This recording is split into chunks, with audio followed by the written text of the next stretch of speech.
Hi everyone. So as you know, we have been doing experiments on molecular basis of inheritance, right? So basically experiments that had been done to figure out whether DNA is the genetic material. And now as we will move into the concepts of molecular basis of inheritance, that is replication, transcription and translation, we will understand one very important experiment that was done. Okay, so now DNA replication. So as you know, during the cell cycle, every cell undergoes a phase known as the interphase. Am I right? In the interphase, the cells undergo a G1 phase where it undergoes growth, an S phase and a G2 phase. In the S phase, as you know, the DNA replicates itself, makes a copy of itself. That is known as DNA replication, making of a copy of itself. Now, DNA replication was proposed to be done in any of the following three ways. इनमें से किसी एक वे से replication होता है, ये initial proposal था. तो तीन जो ways predict किए गए थे, उसमें से एक था conservative method. Conservative method का मतलब है कि अगर ये मेरा original DNA है, तो ये ओरिजिनल डीएनए जब अपने आप को रेप्लिकेट करेगा तो ये पूरा DNA will work as a template. ये एक टेम्पलेट के वे में काम करेगा. So this is the 5 prime to 3 prime, 3 prime to 5 prime, then ये पूरा DNA will work as a template. Am I right? So that means कि इस पूरे डीएनए का एक नया डीएनए से एक नया डीएनए बनेगा, which will be a completely new DNA. This was the prediction. So ये 5 prime to 3 prime, 3 prime to 5 prime जो पूरा सेट है वो एक पूरे सेट को बनाएगा. That is conservative. क्यों conservative? क्योंकि इस केस में जो ओरिजिनल डीएनए है वो पूरा का पूरा कंजर्व हो रहा है. It will stay as it is and a new DNA double helix will be formed, taking that as a template. Okay. The second one was semi conservative. Semi conservative का मतलब ये है कि अगर ये मेरा ओरिजिनल डीएनए है 5 prime to 3 prime, 3 prime to 5 prime, then each strand, ये स्ट्रैंड अपने लिए एक डीएनए नया स्ट्रैंड बनाएगा, right? So let me do it a bit lower. So let's say this is the original. Okay, then the 5 prime to 3 prime strand will make one new 3 prime to 5 prime strand and a 3 to 5 will make a new 5 to 3. So these will be the two new DNAs. मतलब DNA का हर एक strand अपने आप को एक template के जैसे use करेगा और उसकी एक कॉपी बनाएगा, है ना? इसको सेमी कंजर्वेटिव कहते हैं क्योंकि इसमें ओरिजिनल डीएनए कंजर्व नहीं होता है, उसका एक एक स्ट्रैंड कंजर्व हो जाता है. Hence semi-conservative. The third method was dispersive. The dispersive or staggered method says that कि अगर ये हमारी ओरिजिनल डीएनए है, then इसका एक हिस्सा let's say यहाँ तक, यहाँ आया, कॉपी हुआ, फिर यहाँ से कुछ कॉपी हुआ, फिर यहाँ से कुछ कॉपी हुआ. So मतलब staggered way में random sections of the DNA copy हो जाएगा और उससे एक नई डीएनए बनेगी. The dispersive method was disproved immediately, discontented. Why?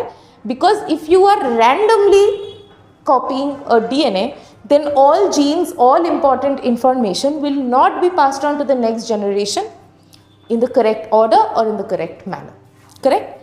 However, conservative and semi-conservative were difficult to disprove and therefore one experiment was done, और उस experiment को किया था Michelson-Stahl, two scientists. Okay, it's a very easy experiment to understand.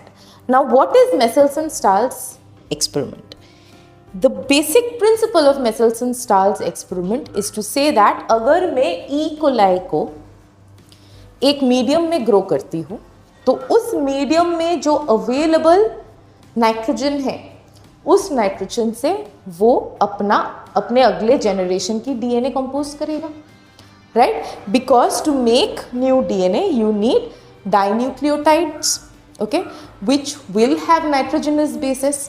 उन nitrogenous bases में जो nitrogen जाएगा वो जो हमारा मीडियम है उसमें अवेलेबल जो नाइट्रोजन है उसी से मिलेगा।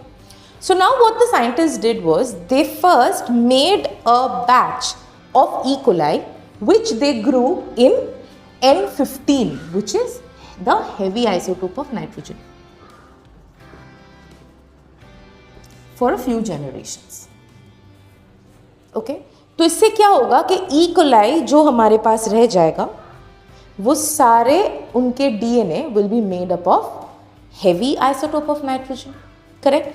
So if I try to understand what kind of DNA it will be, so this is my index, okay? So I'll use straight lines for N15 से बने हुए DNA. जिस DNA के नाइट्रोजनस बेसिस में हेवी आइसोटोप है वो मैं straight line से इंडिकेट करूंगी, और जिसमें डॉटेड लाइंस है इसका मतलब है वो नॉन हेवी मतलब नॉर्मल आइसोटोप से बना हुआ है. Now when I take one sample, my first sample from this N15 growth medium E. coli, तो उसका DNA कुछ ऐसा होना चाहिए 5 prime to 3 prime, 3 prime to 5 prime, चलो है ना, in which the whole DNA, all the nitrogenous bases are composed of obviously N15 क्योंकि वही available था. Correct? Now if I take this sample and I start growing it in N14, क्या होगा? Initially let's say मेरे पास 10 E. coli है, आधे घंटे में वो 20 हो जाएंगे. ये जो नए 10 बनेंगे उनको बनाने के लिए भी नाइट्रोजनस बेसिस चाहिए. उन नाइट्रोजनस बेसिस में N14 इनकॉर्पोरेट होगा क्योंकि अभी मीडियम में N15 है ही नहीं, right? So now the 10 new E. coli that we will have N14 containing DNA in them. Correct? Now when I take a sample from the second sample, अगर method conservative है, then this should be the case कि original जो N15 वाला था वो जैसा का वैसा रह जाएगा और उससे एक नया कॉपी बनेगा. और जब ये नई कॉपी बनेगी, obviously because the medium only has N14, वो N14 से बनेगा. सो you will have a heavy chain DNA and you will have a light chain DNA. This should be the case if it was what? If it was conservative. और अगर semi conservative हुआ तो according to predictions क्या होना चाहिए? According to predictions then, wait, let me write this down. It otherwise is not right, correct? You cannot just draw lines and say they are DNAs. Yeah? Now अब इस case में क्या हो गया? इस केस में क्योंकि हम सेमी कंजर्वेटिव प्रेडिक्ट कर रहे हैं तो इसका मतलब जो ओरिजिनल N15 वाले DNAs थे, हर एक स्ट्रैंड ने अपना एक नया स्ट्रैंड बनाया और जब वो नया स्ट्रैंड बना तो वो N14 से बना. तो मतलब हर एक हैवी चेन के साथ एक लाइट चेन ऐड हो गया. So these are intermediate chains. So you should have 2 intermediate chains. But no light chains because conserve नहीं हुआ ना. Sorry, no light chains and no heavy chains because conserve नहीं हुआ. The original DNA was heavy chain DNA. अगर conservative method use होता है तो heavy chain conserve हो जाएगा. This gets conserved. और अगर नहीं होता है so there will be no conservation. Now if I let it replicate, because these are unicellular organisms, replication is equal to reproduction, right? Because cell division होगा तो वो reproduce कर जाएंगे. If I let them replicate for another generation and take a third generation sample, then again this heavy chain जो originally था वो obviously conserved state में रहेगा. For conservative उसको कुछ नहीं होगा, है ना? और जो light chain एक बना था वो भी conserved state में रहेगा क्योंकि conservative method है.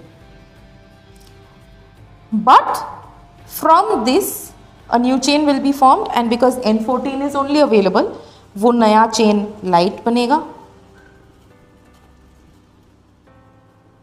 And इस light chain से, these are your older ones, right? These are the old ones. these are the new ones. तो न्यू वाले तो लाइट ही बनेंगे, है ना, but there will still be conservation. So इस केस में क्या होना चाहिए कंजर्वेटिव के केस में, gradually you will always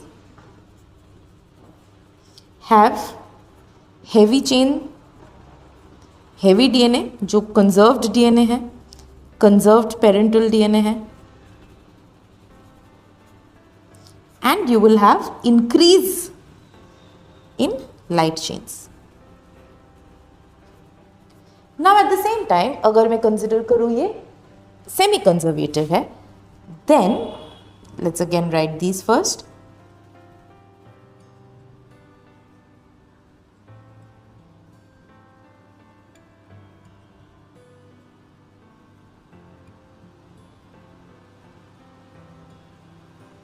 if I consider कि ये सेमी कंजर्वेटिव है, तो सेमी कंजर्वेटिव में these were your original chains, इससे ये दो बनेंगे और इससे ये दो बनेंगे, है ना,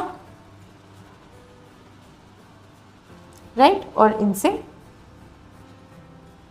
ये दो बनेंगे. So you will have what, no old chains will remain, right. यहाँ पे जैसे एक ओल्ड चेन रह गया था, यहाँ पे दोनों नए बने थे क्योंकि ओल्ड का ब्रेक हो गया था. This was one old, these were the old strands which were separated. इसमें भी क्या होगा, इसमें भी these are the old strands which are separated, these are the new strands. Same यहाँ पे भी ये दो old strands है और ये दो new strands है. तो इसका मतलब अगर सेमी कंजर्वेटिव मेथड से हो रहा है, then there should be no heavy chain conserved and you should ideally have intermediate chains. Conservative method में इंटरमीडिएट चेन्स बनने की कोई चांस ही नहीं है ना, क्योंकि कभी भी डीएनए ओरिजिनल डीएनए स्प्लिट ही नहीं हो रहा है, correct. So now when you do this, you obviously do this where you are doing it in a conical flask. So ये सारे प्रेडिक्शन है, these are your predicted DNA structures, right. तो इससे आप प्रेडिक्ट कर सकते हो. अब आपको चेक करना है किसमें से हुआ कौन सा, what actually happened, you have to check for that, right. So to check for that हम सबसे पहले एक सीजियम क्लोराइड के ग्रेडियंट पे सेंट्रीफ्यूगेशन करते हैं. what does it do, it distributes the DNA based on its weight. now it's very easy to understand because density के हिसाब से, weight नहीं, density के हिसाब से ये distribution होगी. therefore the heavy chains should be at the lower level of the after the centrifugation has happened and the light chains should be at the top. To prove that, let's do the first sample. ये तो semi conservative conservative के लिए similar है. आपको दो similar level पे height पे दो बैंड्स मिलेंगे, है ना. अगर सेमी कंजर्वेटिव हुआ या नॉन कंजर्वेटिव हुआ तो आपको ये बैंड्स मिलेंगे. Now if it is conservative, going ahead you should always get this heavy band and you should start getting a light band as well. But if it is semi-conservative, you should get an intermediate band. No heavy or light bands in the first generation. In the second generation, you will get so this is a heavy band. So this is what? This is a band for N15, N15 DNA. This is a band for N15, N14 DNA. This is a band for N15, N14 and N14, N14 DNA.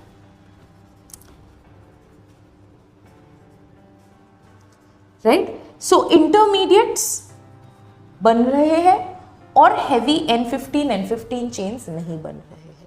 तो जब caesium chloride का gradient centrifugation किया गया था, we figured that we get these bands. These were the bands which were found. Right? Then it was treated with ethidium bromide and autoradiography was done to get bands of photos of DNA on a plate.